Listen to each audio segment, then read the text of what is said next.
I'm sorry that the color of your skin caused me to love, hate, envy, and adore you. For the lies whispered through centuries told me that to lighten and straighten the crooked parts in me would make me like you, but never you.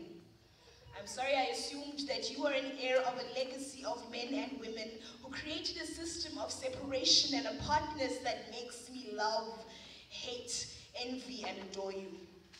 I'm sorry that the curve of your body, a figure unconventional to a standard that nobody can meet, became the source of my mirth, vicious words hidden behind smirks, feeding my own emptiness. I'm sorry that the difference of my kilograms from yours became the distance of my soul to yours.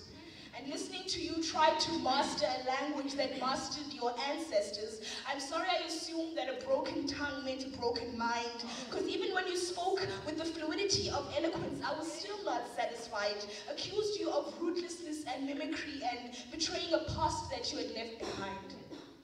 I'm sorry that when I saw the homemade etchings on your skin, some taking the shape of numbers other than number of lives you've taken, I assumed that you could not grasp the things of eternity. Salvation seemed too weak to erase the tattoos of your experience. So while you thirsted, I stayed silent, clutched my bag and crossed the road to share good news with those who seemed to deserve it. But what I failed to recognize is that while you sat behind bars in your orange overalls of criminality, in a skin you cannot lighten or darken, a height you cannot lengthen or shorten, a body you cannot strengthen or weaken, a tongue you cannot roughen or sharpen, I was trapped by the scales of my own judgment, for when I stepped on the scales, not a flutter, not a stir, I could not fill my own shoes or meet my own standard. So I'm sorry I thought myself better than a man on a criminal's cross, for had he walked among us, I would have found him wanting to.